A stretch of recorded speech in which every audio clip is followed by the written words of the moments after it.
वाल्मिकरण नावाचे जे आरोपी आहेत त्यांना पोटात दुखण्याचा त्रास सुरू झाला असं त्यांच्या जिल्हा प्रशासनाचे जिल्हा कारागृह प्रशासन आहे त्यांच्यामार्फत आपल्याला लेखी कळवण्यात आलेलं होतं.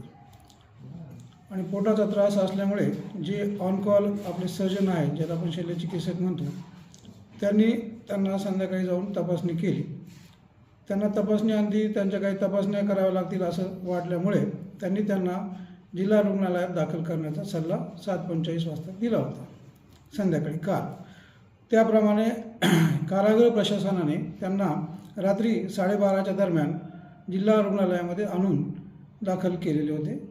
त्याप्रमाणे तिथे जे ड्युटीचे डॉक्टर आहेत ज्यांना आपण DMO म्हणतो ऑन ड्युटी डॉक्टर त्यांनी ऑन कॉल सर्जन यांना बोलावले आणि त्यांनी पूर्ण तपासण्या त्यांच्या करून त्यांना पुढील तपासण्याच्या सांगितल्या आणि त्याप्रमाणे त्यांना रुग्णालयामध्ये आपण उपचारासाठी त्यांनी दाखल करून घेतलेलं आहे.